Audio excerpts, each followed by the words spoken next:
To break this down further, we'll bring in Republican strategist Bobby Eberle and Democratic strategist Fred Hicks to talk about this. Thank you both for joining us on your Saturday. Appreciate you. Thank you. Thank you. All right. Mike Johnson reelected as House Speaker in the first round. This after two holdouts switched their votes. So let's start with you, Bobby. What are the implications of this for the Republican Party?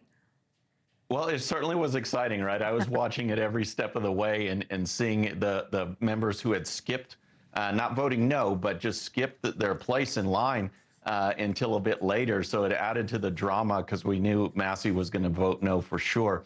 What I think this really means, it shows the strength of President Trump.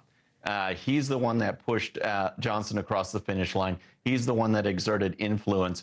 And it shows that he's the true leader of the Republican Party. It was drama, to say the least, but getting it in one vote with Trump's intervention shows that, hey, this is the America First Trump agenda. We're going to push it forward, and I want Mike Johnson to be the speaker.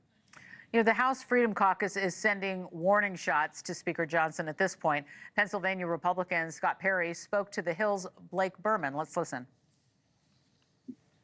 Assurances were you given, Congressman, and were you promised anything? Well, no, we don't do the quid pro quo thing around here. But what we did promise Speaker Johnson is there's going to be accountability if there's continued failures. All right, Bobby, I'm going to stick with you for another second. Should House Speaker Johnson be concerned about that?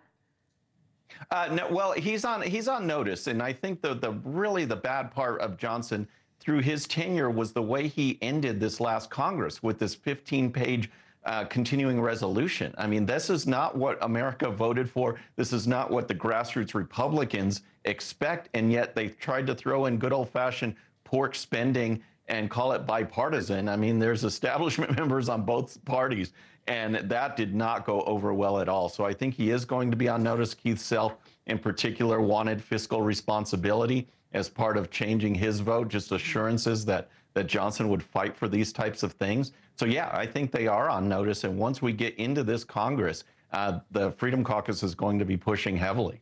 Fred, I want to switch gears, but I want to get you to weigh in really quick on Johnson, if you could.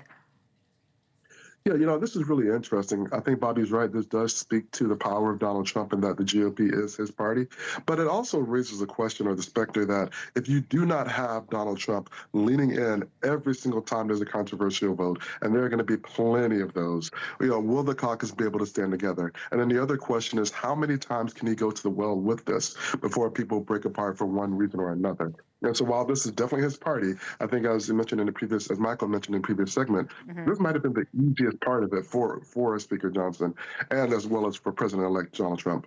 You know, we've got a new year ahead of us. The judge in President-elect Trump's hush money case is planning to sentence Trump to unconditional discharge, which means he wouldn't face any prison time, fines, or probation. And Trump is responding on Truth Social. I want to get your take on this from both of you, saying, quote, "This illegitimate political attack is nothing but a rigged charade." So, Fred, is Judge Merchan just playing politics when we look at this? I mean, did he have to go through with this? I don't think that – I read that Trump doesn't have to be there, but it's going to happen before inauguration. Yeah, I think that the way this is played out really does undermine the credibility of the judge in this situation. If you do believe that this should have been taken to trial, and I do, if you believe in the conviction, then there should have been something before now. And so that you waited until this point, that you delayed the sentencing from September to November, and now we're in January. And in essence, you're like, all right, yeah, you were found guilty, but that does not no penalty be paid for it. Again, to me, it just really undermines the credibility of the whole process. And I think that President-elect Donald Trump is going to run with this and say, as we just saw there, this is a sham. This is just an attempt to keep me out of office. So this is one of those things where you kind of put your toe in the deep end of the water and you end up drowning. Right. Okay. Well, we'll see what happens. We've got a couple of big weeks ahead of us. Republican strategist Bobby Eberle and Democratic strategist Fred Hicks. We want to thank you for your time today. Appreciate it. Thank you, Laura. We'll talk to you.